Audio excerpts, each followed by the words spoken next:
Good morning everyone. आज हम लोग पढ़ेंगे कक्षा 7 में। आज हम लोग पढ़ेंगे इकाई 2 घातांक।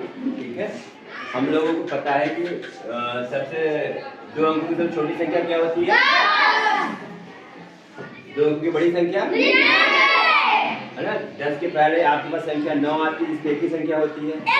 इसी तरह से अगर हम 3 अंकों की संख्या देखेंगे 100। 4 अंकों की सबसे छोटी संख्या 1000। 5 अंकों की सबसे छोटी संख्या 7 अंकों की सबसे छोटी संख्या 10 लाख। यहाँ पे 5 के बाद हम क्या आ गया? 7 अंक मैंने कहे, 6 नहीं कहा। 7 के बाद क्या आ गया? 9 अंक होगी तो क्या हो गया? 1 के आगे 8 जीरो। जैसे जैसे संख्याएं बढ़ रही हैं उस तरह से हमें क्या हो रहा है? पढ़ने में कहीं ना कहीं मुश्किल होती चली जा रही है, पढ़ने में कठिनाई आती जा रही है। इस सबसे बचने के लिए मैंने क्या किया है? हाँ, इधर बगल में लिखी है बड़ी संख्या। अगर 2 अंक की बड़ी संख्या होगी तो 2 बार 9 लिख दोगे। 3 अंक की बड़ी संख्या होगी तो 3 बार 9 लिख दोगे, 9 से 99। 4 अंक की होगी तो 4 बार आप 9 लिख दोगे। ये आपके पास कक्षा 6 का रिवीजन है। क्या कक्षा 6 में हम पढ़ चुके थे।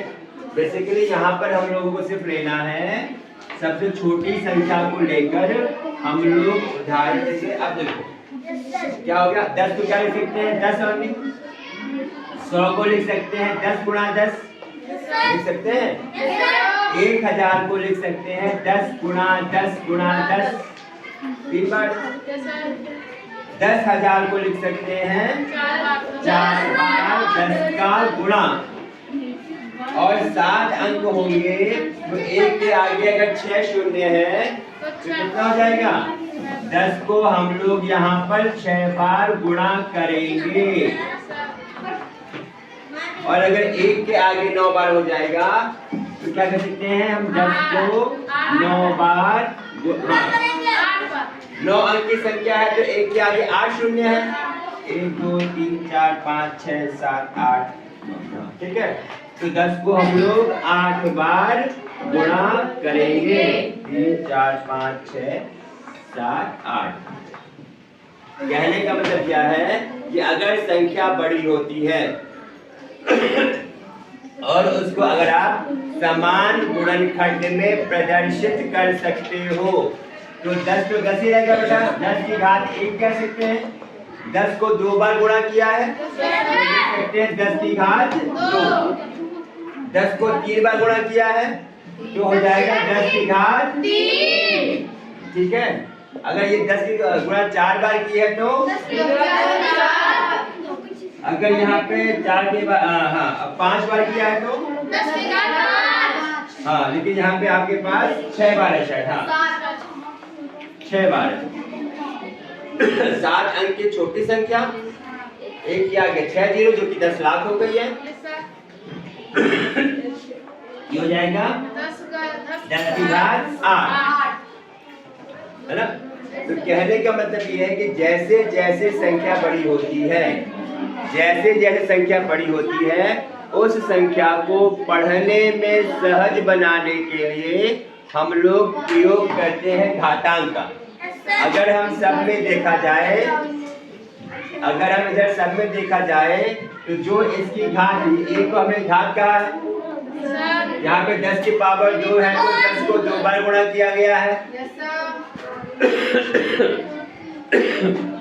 10 को 3 बार गुणा किया है तो इसको हमने 10 की घात 3 कही है। यहाँ पे बात हो रही थी 10 की, तो जो 10 ये क्या है बेटा? 10 को हम लोग कहते हैं आधार। अगर हम देखें यहाँ पे 10 की घात 2 है, इसको हम 10 को क्या कहेंगे? ये आधार। और 2 को क्या कहेंगे? घातांक या घात। घातांक आपका 2 शब्द से मिलकर बना है, घात और अंक। घात और अंक, घातांक। 10 की पावर 2 इंग्लिश में कहते हैं 10 to the power 2। यहाँ पे हम लोग कह रहे हैं 10 की पावर 2, यानी कहने का तात्पर्य ये है अगर यहाँ पे जितनी भी घात में संख्या होगी, जितनी भी घात में संख्या होगी उतनी बार आधार को गुणा करना पड़ेगा। घातांक में आपके पास ये है। जैसे हम यहाँ पे कहते हैं जैसे यहाँ पे हम कहते हैं, अगर आपसे कहता है 2 की घात 3 है, चलो इसको मिटा लेते हैं फिलहाल। अगर आपसे कहते हैं 2 की घात 3 है, तो इसमें आधार क्या हो जाएगा?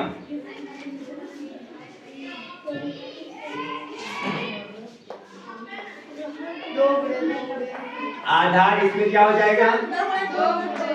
2। आधार तो 2 हुआ, और घात कितना हो जाएगा बेटा इसमें? घात 3। इसका मान क्या हो जाएगा? 2 मान मतलब इसका वैल्यू क्या होगा? 2 गुणा 2 गुणा 2 बराबर कितना आएगा? ये 8। 2 को 3 बार गुणा किया ले बेटा। समझ में आया? हम अगर कहते हैं 3 की घात 2, मतलब इसमें आधार क्या होगा? 3। घात क्या हुआ? 2। अगर 3 की घात 2 है तो कितनी बार गुणा करना है 3 को? 2 बार। ठीक ठाक लग रहा है, नहीं लग रहा है? ये गुणा करना है, जोड़ना नहीं है। 3 दिया 9। इसके बाद ये कहता है, मान लो 1/2, ये परिमेय संख्या है, पढ़ चुके हैं पहले। परिमेय संख्या है। अगर इसकी घात है मान लो 3, तो इसमें आधार क्या हो जाएगा? आधार 1/2। घात क्या है? 3। यानी 1/2 को 3 बार गुणा करना है। 1 गुणा 1 गुणा 1 1 हो जाएगा। 2 गुणा 2 गुणा 2 हो जाएगा आपके पास, तो हो जाएगा 1/8। मतलब क्या समझे बेटा? अगर चाहे आपके पास कोई भी संख्या हो, उसके बाद कितनी भी घात हो पवन, है ना, कितनी भी घात हो, उसको उतनी बार गुणा करना है। ठीक है पवन? अब जो पवन ये लिखा है बेटा, -5 की घात 2। अब ये बताओ पवन की -5 कौन सी संख्या बेटा? -5 ऋणात्मक है। और पूर्णांक कह सकते हैं इसको?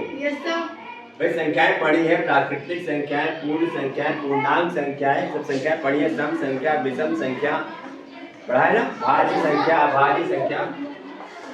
तो -5 की घात अगर 2 है तो -5 हो जाएगा आधार। -5 हो जाएगा आधार। ठीक है? अब इसमें घात तो 2 होगा, है ना? मेरे ख्याल से किसी को घात और आधार पहचानने में परेशानी नहीं होनी चाहिए। भाई घात छोटा लिखा होगा साइज में, आधार बड़ा लिखा होगा जैसे हम लिखते नॉर्मली, है ना?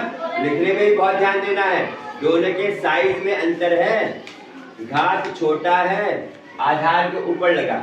अब घात अगर इसका 2 है तो हम क्या करेंगे बेटा? -5 को 2 बार गुणा करेंगे, क्योंकि इसकी घात 2 है ना? घात इसकी 2 है।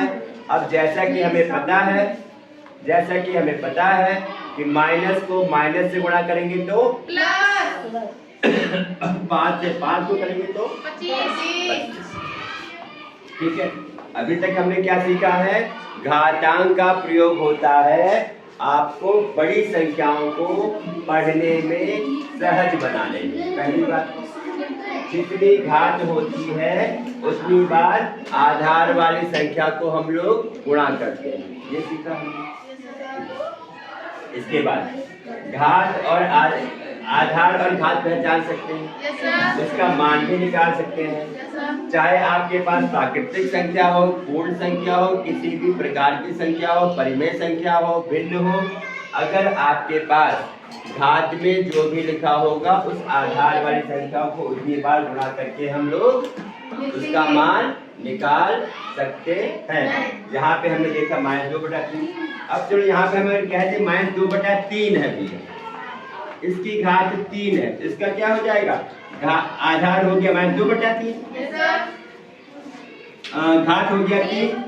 अब -2/3 को गुणा करेंगे तो क्या मान आएगा?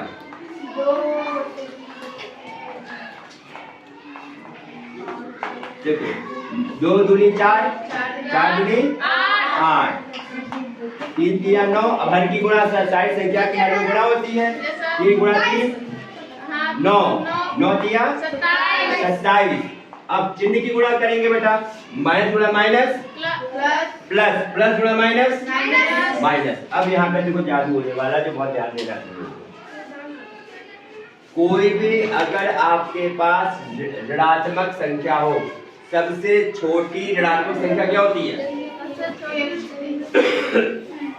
सबसे छोटी ऋणात्मक संख्या माइनस है। ये तो क्या बेटा? ठीक है। अब अगर देखो जादू होने वाला है, माइनस 1 की घात 2 क्या आएगा? सही है।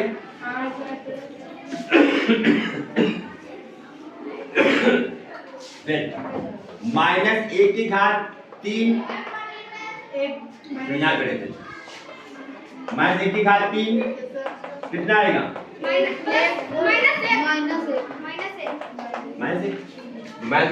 Plus plus minus minus. Minus 1 की घात 4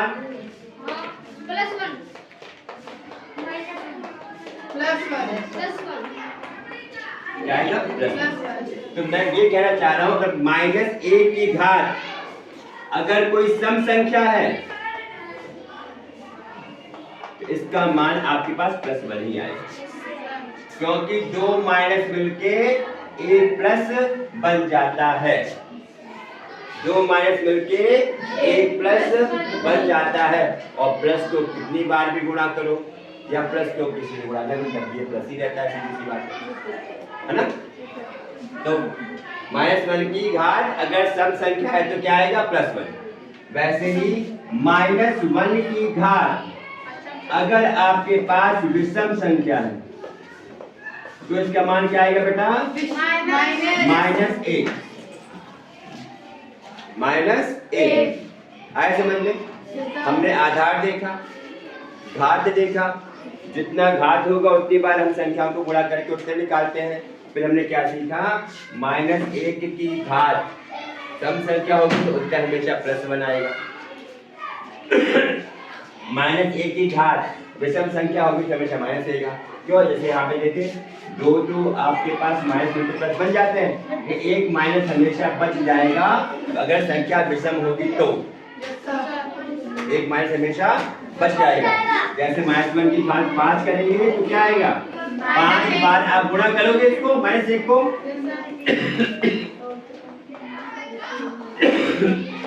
तो ये प्लस 2 माइनस तो +1 गुणा +1 गुणा -1 क्यों जाएगा आपके पास?